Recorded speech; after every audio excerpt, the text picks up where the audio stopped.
All right, man. Thursday night, man. Great seeing everybody. Man, thank you. Thank you for coming out.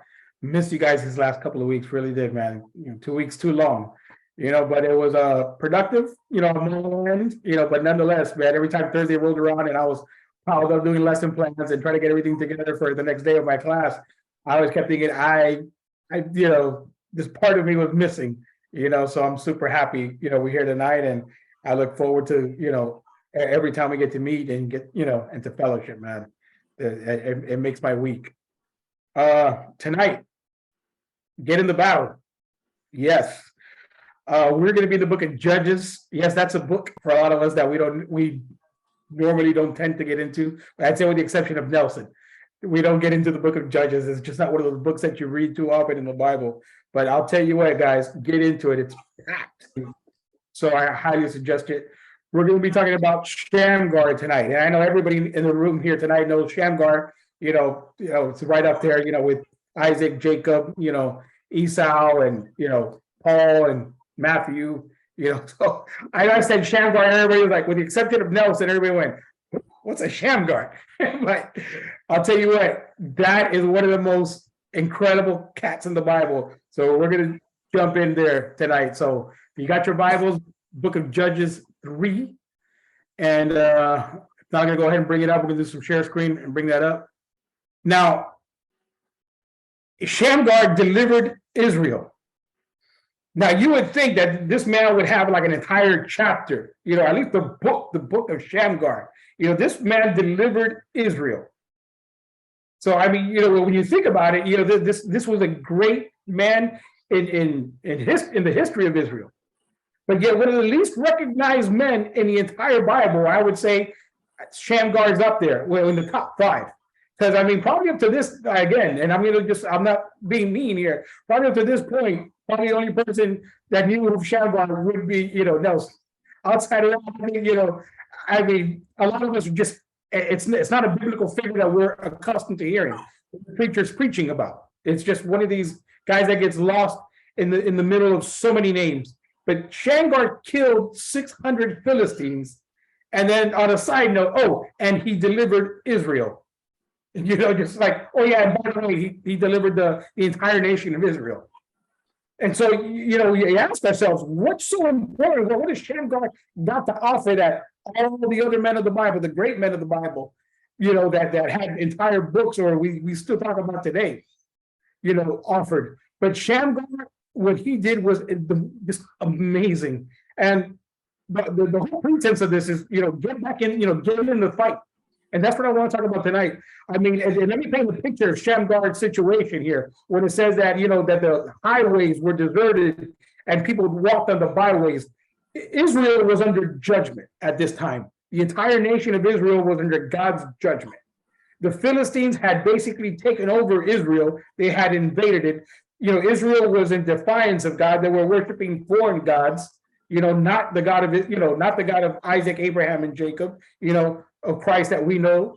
They were worshiping false gods. They were worshiping, Baal gods, and Israel was, backslidden from God. And so its society started to decay. It went haywire. It's, its schools, its government, its people. It got so bad that people would not travel on the highways because of robbers and, people stealing and murdering. The Philistines would, if you were walking around, you'd get killed, if you were on a highway. So people would take the side roads to avoid the major highways.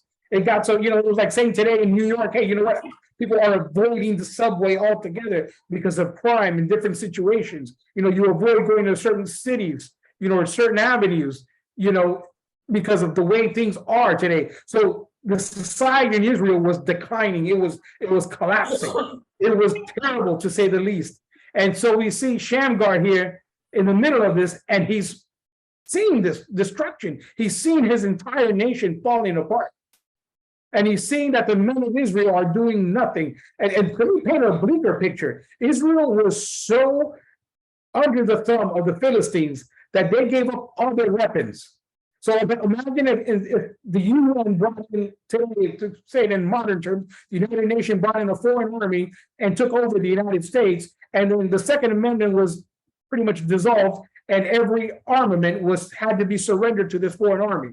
So not only was Israel defenseless, they gave up their entire armament. So they had no weapons, they had no army, they had nothing to protect themselves with. So they were at the mercy of a foreign army that was, and their biggest enemy at the time, biblically, have always been the Philistines, at least in my opinion.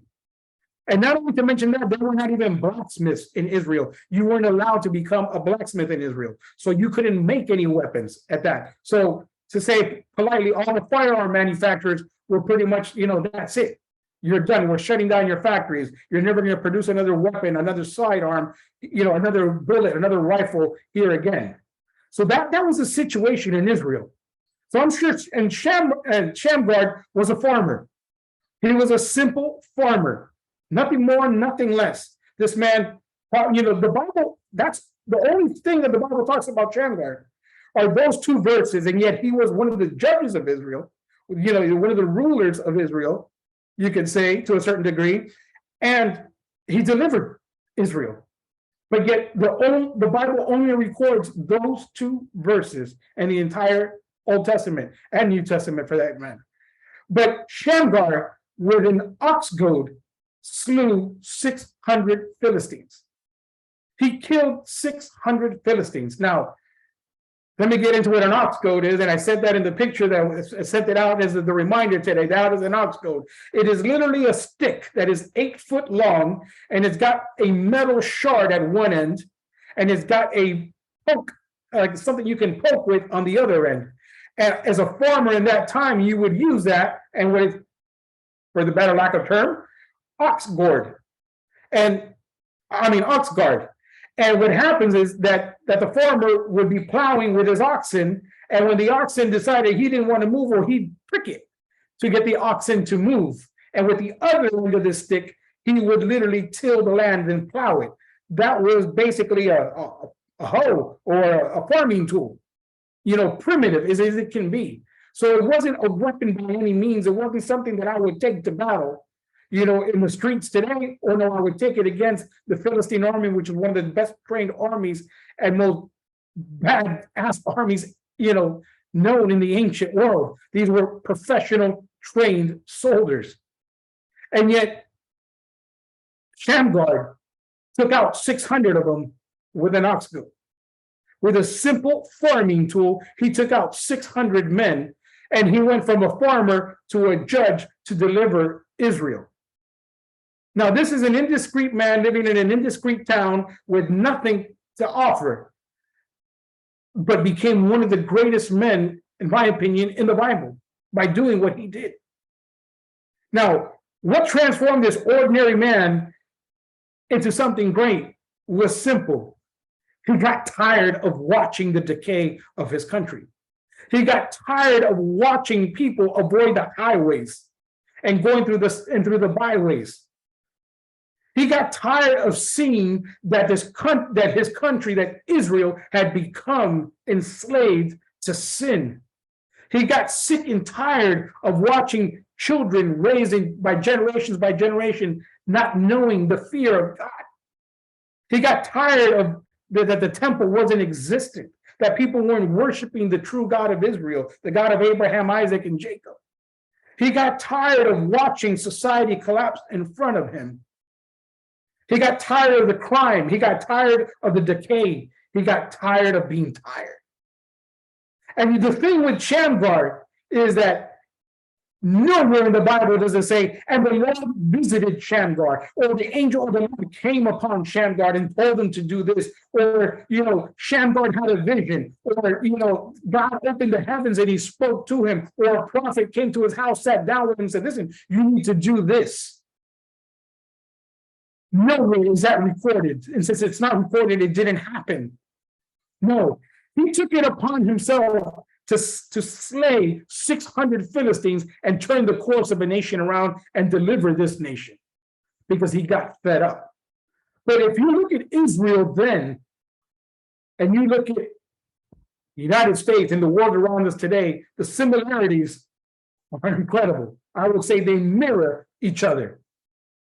We are living basically in the times of Israel under judgment. A lot of, well-known preachers and biblical scholars and leaders will tell you, and I now agree with them 100%, that the United States and the world is under judgment, especially the U.S. We are a nation under judgment, and when a nation is under the judgment of God, these things happen. We are witness to that in the life of Israel during the time of the judges, and we are witness to that to ourselves in this nation today. We have the crime, we have the decay, we have the worship of false gods, we have the worship of idol worship. We have generations growing without the fear of God. So all the things that Shamgar dealt with, we as men are currently dealing with ourselves. Each and every single day of our life, we are witnessing a collapse. We are witnessing a society going astray. And it's starting within the church, and it's compounded through the country. We are witnessing its collapse. We are witnessing a nation under judgment. But you see, Shamgar did one thing. He didn't wait. He didn't say, and Shamgar prayed before the Lord and waited for God to respond to him. Or Shamgar fasted and waited for God to give him a clear message of what to do. No, Shamgar got sick and tired one day, and he said, you know what? The next two Philistines that walk through my farm think that they're going to take it. I'm going to take action. And he didn't slay 600 of them in one day. I'm sure it was an event of time. It wasn't like Samson or Moses or different men of the Bible that were thousands were slain in the field of combat in a single day or during a single military campaign. I'm sure this was a process. I'm sure Philistine soldiers would probably take shortcuts back to their garrison, and they probably went through Shamgar's farm. And sure enough, as they came, they never left until the body count and the problems that he was dealing with became less and less, and they were finally free. Gentlemen, Shamgar did three things, and these three things I want to impose on you tonight. Shamgar took action where he was at. You see, he didn't go to the capital of Judea and look towards the government to say, hey, there's crime in our city. What are you guys going to do about it? He didn't look, to government resources. He didn't look out in the neighborhood and, no.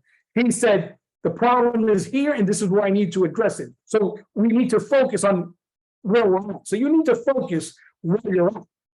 The next thing he did is, what's in his, he used what he had. All he had was an ox cart. He didn't have weapons. He didn't have missiles. He didn't have a navy at his disposal. He didn't have an army. He didn't have a javelin. He didn't have armor. He didn't have a sword. He had nothing to fight the Philistines with. He only had a farming tool. So he used what he had. So we have to ask, what do I have? And that's what it's enough, because that's what God has given me as provision. And the third thing he did, well, he did the best he could. And the best he could was take out the Philistines one by one until the body count again was 600 and deliver a nation. Not a city, not a town, not a block, but an entire nation that was under bondage. One man changed the face of Israel, changed the course of history for Israel. So, gentlemen, I got to ask you tonight, how long will we sit and watch the fight before us? How long will we sit idly and look as the highways are empty and the byways are empty because people don't want to walk through it?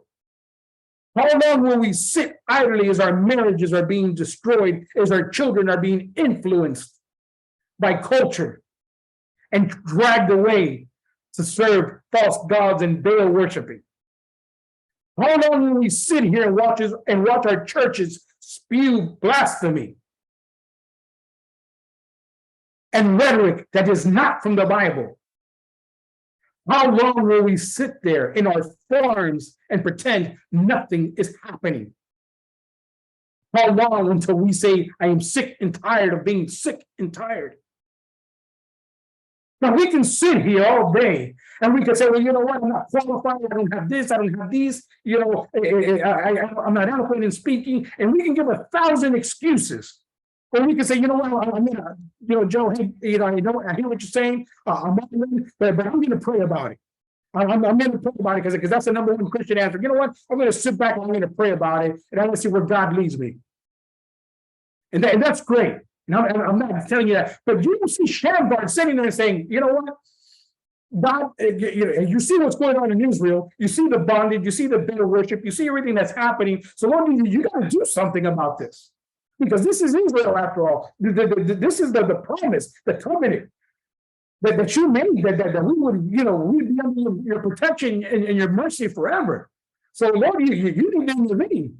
So I'm going to keep farming, and I'm going to, keep going under with my ox here, and you take care of that, or you have the government take care of that, or you raise up an army and you take care of that, and and address this Philistine situation. And you see that the children of Israel come back to you. Nowhere did Shamgar do that. He got up one day and said, I'm going to address the problem myself. So he started where he was at. He used what he had in his hands, and he did the best he could. And the best that he could was amazing.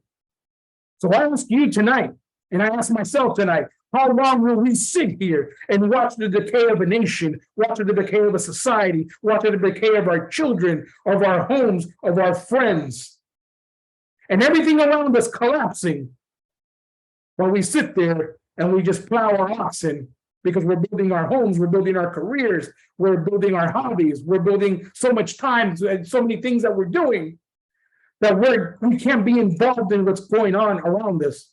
And we see what's happening in the highways, and we see what's happening in the byways, and we see the crime, and we see the decay, and we see the idolatry, and we see the Baal worship, and we go to the churches where these pastors are preaching falsehood and nonsense, but yet we sit there and we nod, and we sit back, and we might share with some of our friends, and we might unload and say, hey, yeah, man, things are bad, and oh my gosh. But that's as far as it goes. That's as far as it gets. We never move past that complaining status.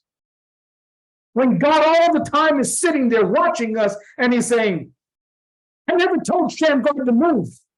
I never sent an angel to tell him he needs to move. I never sent a prophet. I never sent anyone to say, hey, Shamgar, I got a word for you. And God says you need to slay 600 Philistines and to deliver Israel. He never gave him a burning bush. He never gave him a prophet. He never gave him a Jonah. He never gave him a Noah to preach for 140 years. Shamgar knew what he had to do because he was a man that feared God. He was a man that loved God. And when he saw what was happening, he refused to stay with his arms crossed and said, I'm not going to participate. Shamgar said, I need to get into the fight. Was he a trained soldier? Absolutely not. He was a farmer by profession. We know that because all he had in his hand was an ox cart. That tool was only used in farming by a farmer. That's it. You wouldn't own that if you didn't have a farm, if you weren't plowing your own fields. You had no use for it. So he took what he had in his hands, and he did the best he could with what he had in the circumstances around him. Gentlemen, where are you tonight? Where are you when your marriage might be collapsing? When your children might be Baal worshiping, idol worshiping? Where are you when your churches are preaching something crazy? Where are we when the world around us, when our friends are going through addictions, divorce, negativity, depression, fear, anxiety? How long can we sit there and stay idle from the battle? Or are we going to sit here and wait till God opens the heavens literally and says, hey, you need to do something? Well, we're going to fast and we're going to pray and we're just going to wait on God, because unless God opens the heavens, I'm not going to do it. We have no excuse. Shamgar had no excuse not to. And he did it. He had basically every excuse not to do it, because God never told him to do it. No prophet told him to do it. He didn't have the training. He didn't have the know-how. He wasn't skilled as a warrior. He didn't have money. He didn't have influence. He didn't have education. He had nothing physically, but he had the heart. He had the belief in him. He had God that led him, and he had an ox guard in his hand. And he had the power of purpose to move forward and say, this can't continue. This can't continue anymore. I cannot sit here idly and watch this from the sidelines as Israel gets destroyed. I cannot sit here and watch as the tribes of Israel are destroyed. I cannot hear the cries of mothers losing their children anymore. I cannot see my friends dying at the hands of the Philistines anymore. Now, where are you tonight? Where are you in your marriage? Maybe your marriage is going through the highways and the byways that nobody wants to get into. Maybe the Philistines have overtaken your marriage, or maybe they've taken over your relationship with your children, or with your friends, or your spiritual life, or the addictions of the Philistine addictions that have come into your life. Whatever the case may be, wherever you're at tonight, you need to stand up and you need to make a conscious decision. Either you're going to sit and watch it collapse before you, or you're going to get into the fight. Shamgar decided he was going to get into the fight. He wasn't going to sit around and wait to be told to get into the fight. He wasn't going to be to sit around and say, hey, Shamgar, you got to get in here, man, because you got to do something, because this is just going south real quick. No, he saw the need and he acted upon it. He saw the need and he said, I'm going to do something about this. He didn't intend to deliver the nation of Israel and change the course of history for Israel. He simply intended to change the world around him, his world, where he was at. Gentlemen, I'm not asking you to start tomorrow, start preaching around the world. And I'm not asking you to get into the seminary school and become this amazing preacher. And then, folks, I got to hear the call from God. And then I'm going to go to seminary. And when I go to seminary, I'm going to do this, I'm going to do that. And then I'm going to make some, I'm going to make some more money here and get my 401k jumping and my retirement. And then when I retire, everything's perfect. I'm going to go out, I'm going to preach the word, or I'm going to do this, or I'm going to do that. Or, you know what? I'm going to take a bunch of classes on being a good husband, and then I'm going to, hear a bunch of TED Talks, or I'm going to go to counseling. I'm going to do this, I'm going to do that. I'm going to start being a, better husband. Or, you know what? I'm going to read books on how to be a better father. And then I'm going to, once I do that, and, I go through some seminars and, maybe go through some group therapy and stuff like that, then I'm going to go ahead and engage my kids. That's not what Shamgar did, and that's not what you need to do tonight. You need to start where you're at. If you want to turn around your marriage, let it start with you, and let it start tonight with you. If you want to, change the relationship that you had with your children and you think you've blown it, maybe they're out of the house, maybe you're divorced, whatever the circumstances may be, and you felt, hey, there's no turning back. Well, you can turn it around tonight, because tonight is what you got. Use where you're at. Make the difference where you're at. Forget about the entire world. Go with where you're at right now. Embrace the situation, embrace the problem in where you are at. Forget what's happening halfway around the world. The problem is embracing that's around you. That's what needs to be addressed. And that's going to cause a domino effect. What Shamgar did was a domino effect. What he did around his village, around his farm, translated into delivering Israel. And that's something great. And maybe God will use you for that. I don't know. But let him use you where you're at right now. It's not asking you to go to Africa and witness to some tribe that's never heard the gospel. He's asking you to spread that gospel to your wife, spread that gospel to your children, spread that gospel to your neighbors, to your friends. He's asking you to become a better you as a man of God, as a father, as a son. He's asking you, and you're saying, well, I got no formal training. I can't speak. I can't do this. I can't do that. 1,000 things you're gonna spew at God. Shamgar only had in his hands an ox guard, a simple 8-foot wooden stick with a metal prop in the front and a prong in the back. and he killed 600 trained soldiers with it. No training, no military skills, to the best of, to the Bible's history, had nothing. All he knew was to plow some ox and plant some fields. Yet he took on 600 of the best trained soldiers in that known world at that time and changed the course of Israel. And I'm harping that again and again because I want you to see that. I wanted to make it real tonight in your life and in my life. What a man can do when he gives everything to God, when he surrenders himself to the will of God, when God doesn't have to ask him to do something because he's so in tune with him that he already knows what God wants. And he did the best he could. Gentlemen, I feel tonight that maybe you're in your marriage and you're saying, you know what?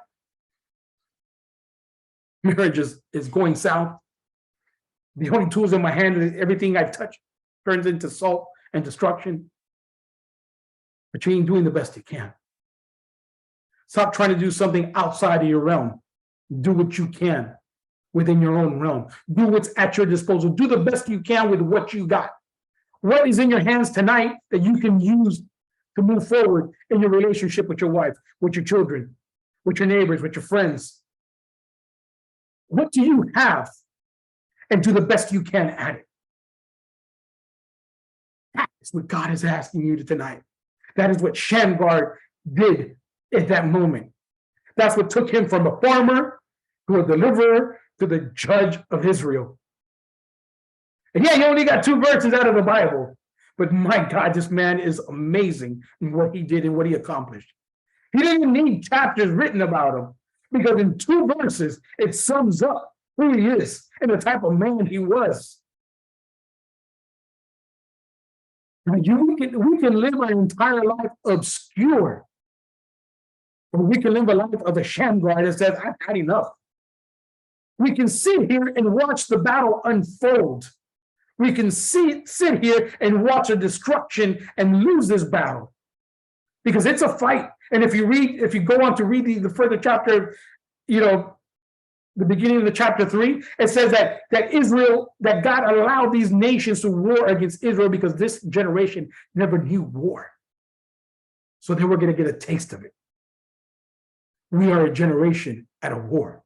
We were born into a cosmic battle for your very soul, for that of you, your wife, and your children, and your family. And your responsibility is to get them out of this war zone and back into the kingdom. That is what you've been tasked to do. Everything else is going by the sideways of the highway and taking the shortcuts. God didn't place you on this earth to do anything more than to preach the gospel of Jesus Christ, to make sure that salvation comes to your home through you and to your family, and that the word of God is preached on this earth to the last day that we are here. That is what we are to do. The fact that we're doctors, lawyers, policemen, plumbers, whatever, that is what we do for a living on this earth. But it doesn't define us who we are on this earth. But we've reversed the roles. We've made that our identity. You don't know Shamgar as the farmer. We know he was a farmer by the tools that he possessed. But we know Shamgar is a judge and a deliverer, never as a farmer. But we know ourselves by our profession, not by what we have done. See, Shamgar didn't see himself as the deliverer of Israel. That's Moses. That was Moses' job, the deliverer of Israel.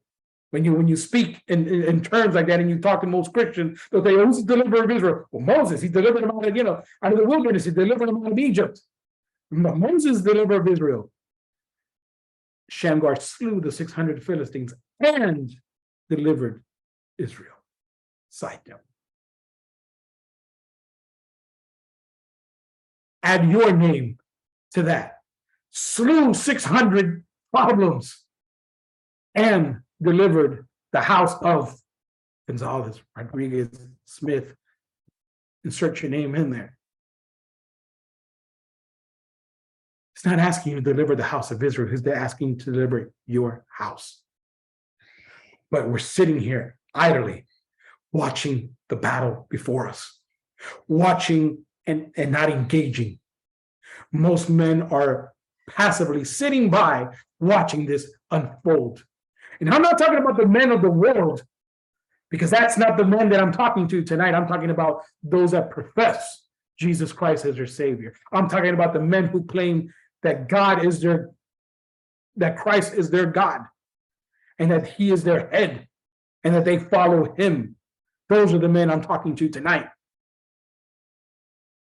Those are the men that have the spirit of Shamgar in them.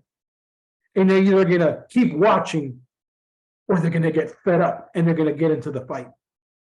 Gentlemen, I encourage you, I plead with you tonight. We need to get into the fight.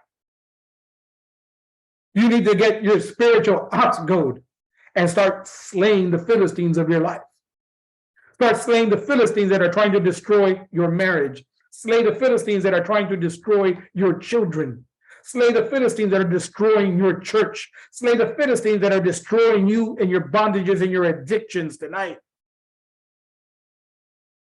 And if there's 600 or 6,000 or 6 million, then get at it one at a time. And eventually you're going to deliver your nation. You're going to deliver your home, just like Shamgar did. You can change the course of history in your life, or you can simply watch the decay of your home and your destruction right before you. Gentlemen, I choose tonight, and it starts with me in my own home, to pick up that ox guard tonight. And the Philistines in my life and my home are many. And they're highly trained, they're professional, they're relentless, they don't stop. But it is up to me to stand before them and say, I'm engaging in the fight. I am in the fight. And then I'm going to slay one at a time. I can't slay them all 600 in one time, or all 6,000 or 6 million, whatever comes. But I can do it one at a time. And one at a time, I'm going to go at it. And I'm going to slay one at a time. And I'm going to deliver my home. And I encourage you to do the same tonight. Wherever you're at, let God use you where you're at.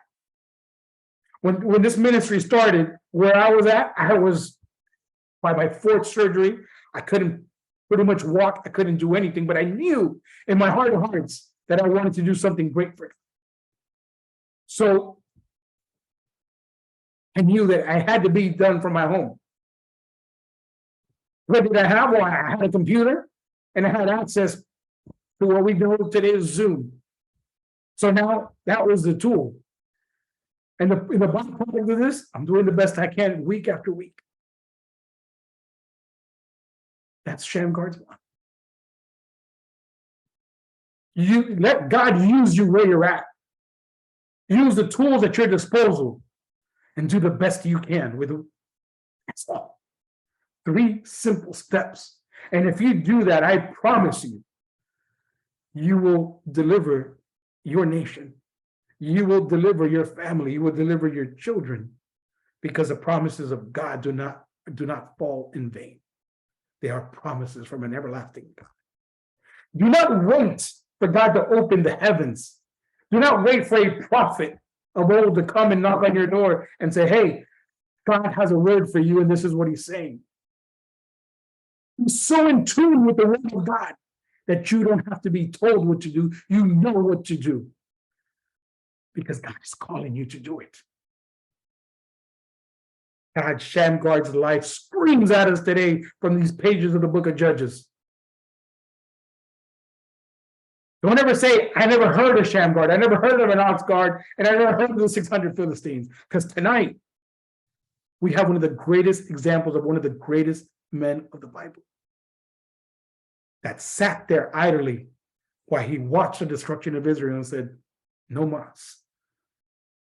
And he got up and he took matters into his own hands and he let God lead him. And he let God use him and he let God take him to greatness. Gentlemen, let God use you where you're at. Take the tools at your disposal that God has given you and do the best you can with it, and let God do greatness in your life tonight. I pray that you go into your spiritual closet tonight, that you grab that ox guard tonight, you sharpen the blade, and you tell the Philistines, it's on. Bring it. Because I am here. I got what I need, and I'm going to give everything I got. And I'm going for greatness because God is before me and nothing can stop me. Gentlemen, that's all I got tonight, man. The floor is yours.